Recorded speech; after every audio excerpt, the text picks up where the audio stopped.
Welcome to the Tech Meme Ride Home for Monday, December 23rd, 2019. I'm Brian McCullough. Today, the government says TikTok is a full-on spying app. TikTok wants to distance itself from allegations that it might be a spying app. Out of nowhere, could Rivian be Tesla's biggest competitor? And what does it mean if Travis Kalanick sells out all of his Uber stock? Here's what you missed today in the world of tech. U.S. government officials claim that TikTok, a chat app gaining popularity around the world, is in actuality a spying tool designed by the government of the United Arab Emirates. In response to the government's assertions, both Google and Apple have removed the app from their respective app stores. Now, I need to be clear. This is TikTok, not TikTok, the popular video/music app that has taken the world by storm and which originated in China. Quoting the New York Times, TikTok, introduced only months ago, was downloaded millions of times from the Apple and Google app stores by users throughout the Middle East, Europe, Asia, Africa, and North America. While the majority of its users are in the Emirates, TikTok surged to become one of the most downloaded social apps in the United States last week, according to app rankings from App Annie, a research firm.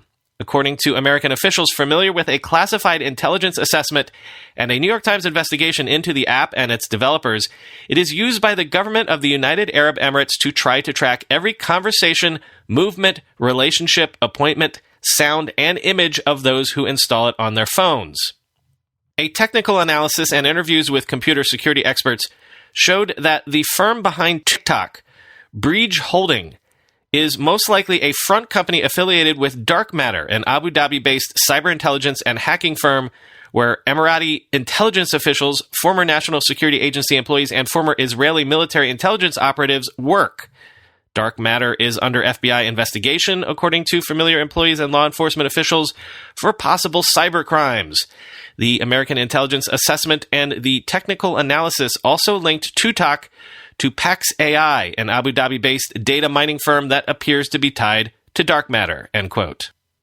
So this seems to be a new thing. We've seen governments engage the services of private companies or hacking collectives to do their digital surveilling. But if true, this would be a government actually releasing their own consumer-facing app to achieve their surveilling ends. Since the government of the UAE blocks the functionality of apps like WhatsApp and Skype in its own country, one can certainly see why this app proved popular among UAE citizens. Quoting the Times again, TikTok appears to have been relatively easy to develop, according to a forensic analysis performed for the Times by Patrick Wardle, a former National Security Agency hacker who works as a private security researcher. It appears to be a copy of a Chinese messaging app offering free video calls, YeCall, slightly customized for English and Arabic audiences, end quote. And this might sound familiar if you read that Times piece that we mentioned last week about how easy it is to track your location if you've ever allowed an app to see your location. TikTok introduces basic tracking once you opt in for a localized weather report, and it maps your personal connections by searching your address book for contacts, all in the name of making it easier to connect to friends. But then the app also has access to your microphone, video camera, messages sent in the app, and photo library. And one does have to wonder how many people might have downloaded this recently because they were searching for TikTok and instead downloaded TikTok. Yeah, well, speaking of TikTok, not only is TikTok biting its name, they're also essentially biting their style in the sense that people have been vaguely afraid for a while now that TikTok was basically a Trojan horse for spying on the world by the Chinese government. To that end, the United States Navy has banned TikTok from government-issued smartphones, citing a cybersecurity threat, and will block all devices that have the app installed from using the Navy Marine Corps intranet. Quoting Reuters, last month, U.S. Army cadets were instructed not to use TikTok after Senator Chuck Schumer raised security concerns about the Army using TikTok in their recruiting. A Navy spokesman said naval and Marine personnel who use government-issued smart devices are generally allowed to use popular commercial apps, including common social media apps. But from time to time, specific programs that present security threats are banned. He would not give examples of apps that are allowed or those considered unsafe, end quote. And so, noting that, in order to allay fears like that, the Wall Street Journal is reporting that TikTok owner ByteDance is considering setting up a global headquarters for TikTok outside of China in order to shed its image of being a Chinese-based and originated service. Quote, Singapore is one city being considered, the people said. Other possible locations include London and Dublin, with no American cities on the shortlist, one person said. TikTok currently doesn't have a headquarters, although its most senior executive is based in Shanghai, and its main office, which runs U.S. operations, is in Los Angeles. Senior executives at Beijing-based ByteDance, a startup valued at $75 billion, which owns numerous apps, including TikTok, have been brainstorming ideas to rebrand TikTok as it comes under mounting scrutiny from U.S. lawmakers over national security concerns.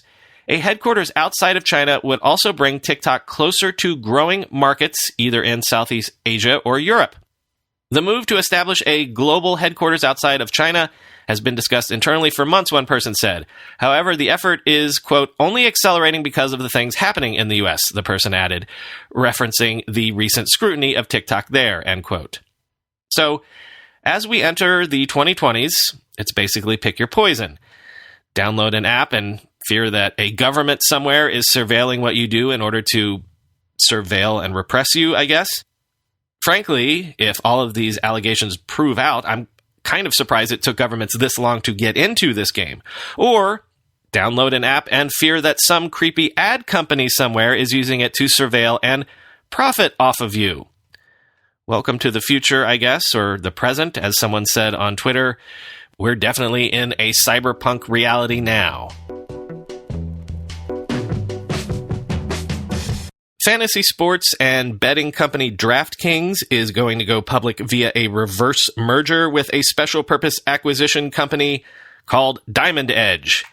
A sports betting tech platform called SB Tech is also being rolled into this new entity to seek what it is hoping will be a $3.3 billion valuation once it hits public markets. Quoting Axios, DraftKings was a trailblazer in the fantasy sports market, regularly competing with FanDuel. The two companies sought to merge in 2016, but were ultimately blocked by U.S. antitrust regulators. FanDuel was later acquired by a publicly traded Irish company, and now DraftKings has its own backdoor listing. Diamond Eagle, led by veteran media executive Jeff Sagansky and advised by former MGM CEO Harry Sloan, went public earlier this year and says it has around $400 million in its trust account. SB Tech is a global provider of sports betting and online gaming infrastructure to online bookmakers. DraftKings CEO Jason Robbins will run the combined company, while his two fellow co-founders and SB Tech management will remain involved, end quote. This Frankenstein creation is also being aided by $300 million in new investment by Capital Research and Management, Wellington Management, and Franklin Templeton. Interesting raise from a company that is new to me, at least. Rivian plans to make electric trucks. By that I mean all-terrain vehicles and sports utility vehicles, and they've raised $1.3 billion with a B in funding to do so. Quoting TechCrunch, the new investment is the fourth round of capital announced by the company in 2019 alone, following prior announcements of $700 million led by Amazon, $500 million from Ford, which includes a collaboration on electric vehicle technology, and $350 million from Cox Automotive. That's a lot of money. But Rivian's not your typical startup, since it's aiming to bring fully electric vehicles to market, including the R1T pickup truck and the R1S sport utility vehicle. Both of these are consumer cars, which the company aims to bring to market starting at the end of next year. And Rivian is also working with Amazon on all-electric delivery vans, of which the commerce giant has ordered 100,000, with a target of starting deliveries of the first of those in 2021. The company, founded in 2009, has R&D facilities in a number of cities globally and also has a 2.6 million square foot manufacturing facility in Normal, Illinois. It debuted its pickup and SUV at the LA Auto Show last November, and the vehicles will launch with higher-end trim levels first, including up to 410 miles of range on a single charge. Base prices for the R1T pickup start at $69,000 before any tax credits are applied, while the R1S SUV starts at $72,500, and Rivian has been taking pre-order reservations available with a $1,000 deposit, end quote. So like I said, Rivian is entirely new to me, but from what I've been able to learn from my quick Googling around this morning, a lot of people seem to think that Rivian is the best positioned to take on Tesla, at least as a non-legacy automaker, especially in the truck segment. So look out, Cybertruck, I guess.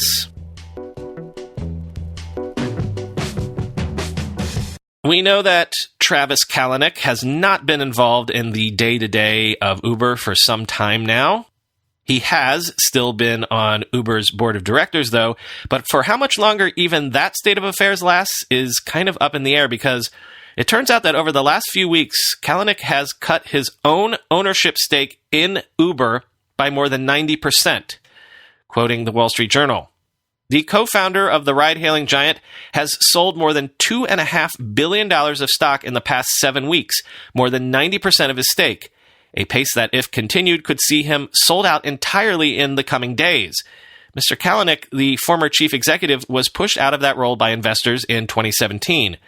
The sales started in early November, shortly after Mr. Kalanick and other early investors were first allowed to sell on the open market, and have continued every day the stock market has been open through December 18, public filings show. The early investors, along with Uber's employees, were prevented from selling for the first 6 months following the company's initial public offering in May, end quote. Now, I first started seeing stories about Kalanick unloading his holdings last month, but I was unclear if this really was a story or not. Because, founders and insiders doing some selling is common. Like, if you're a billionaire on paper, it only makes sense to make some of that paper wealth real when you have the chance to do so. And if almost all of your net worth is tied up in one stock, it makes tons of sense to sell some to diversify your wealth, even if you still have confidence in your one big holding. But while I wasn't looking, Kalanick just continued to sell and sell to the point that by the time you hear this, he might not have any Uber holdings left. Or else maybe he'll hold on to some nominal symbolic amount. By the time of the Uber IPO, Kalanick held an 8.6% stake in the company, or around 117 million shares. As recently as last week, that was down to 8.2 million shares. I can't express how rare that is, to see a founder just basically sell his bag and walk away. But then, we already know how rare the Kalanick case is as well. Founders get pushed aside for what is euphemistically called adult supervision all the time, but more often than not, in those cases, the founders still hold on to most of their shares, even when they head off into the sunset. It's rare for founders to be actively pushed out in a hostile way, as in the Kalanick case, but even as Uber is a special case in this sense, it is worth noting that Uber's true founder, Garrett Camp, stepped aside of his own volition to allow Kalanick to be Uber's CEO in the first place, and there's no indication that Camp is selling everything, or even the majority of his holdings. I struggle to think of any analogy to this in recent tech history. Founders just don't cut bait entirely very often. In fact, the only major historical precedent that I can think of from the modern tech era is when Steve Jobs was pushed out of Apple in the early 1980s. Jobs sold all of his holdings, save one symbolic share, so that he could still continue to receive the Apple annual report in the mail. Finally today, in case you weren't aware, Boeing is a company that has been having a rough time of it lately, to say the least. Well, in areas we cover, things haven't been going any better for them in space. Boeing's Starliner spacecraft has returned safely back to Earth after it failed in a planned docking mission with the International Space Station. The reason for the failure is sort of odd. Essentially, the clock on board the Starliner capsule was mistimed, causing it to prematurely deplete its propellant. Quoting the New York Times, Flight controllers were eventually able to send Starliner the correct time. They then performed a couple of thruster filings to raise its orbit to a circular one 155 miles above the surface, but that was lower than the International Space Station, which is at an altitude of 250 miles. During its abbreviated time in orbit, the spacecraft's propulsion, navigation, and life support systems appeared to work well. Even though the Starliner did not go to the space station, flight controllers were able to test some of the systems needed to the rendezvous. This included establishing a communications link between the spacecraft and the station, and extending, then retracting a ring that would have attached to the docking port. End quote. So there is some good news there. The Starliner is how NASA hopes to get astronauts back into space eventually, and the two most dangerous parts of any manned mission went well. The Starliner got into space, and it landed back on Earth flawlessly. But NASA also wanted to test the docking procedures before okaying any manned flights, and since Starliner was unable to actually get to the space station to prove any of that out, now what? Quoting Ars Technica, NASA's commercial crew contract with Boeing stipulates several requirements that must be completed by the orbital flight test. Quote, the contractor's flight test program shall include an uncrewed orbital test flight to the ISS, the document states. And this test should include, quote, automated rendezvous and proximity operations and docking with the ISS, assuming ISS approval, end quote. After a news briefing on Sunday morning at Johnson Space Center, the deputy director of the commercial crew program, Steve Stitch, said NASA will review the contract, quote, we'll have to look at that afterwards and try to understand it, he said. We'll have to go take a look at what we achieved with what's in the contract, end quote. Boeing, which presumably would have to pay for a second test flight as part of its fixed-price contract with NASA, certainly would like to be able to convince NASA that it does not need to make a second uncrewed test flight. On the day Starliner landed, it sure sounded like some key NASA officials would like to talk themselves into that as well, end quote. That is all for today, coming to you from the basement of my in-laws' house in northern Michigan. Remember, no show until Thursday, so happy holidays to all of those celebrating, and I will talk to you then.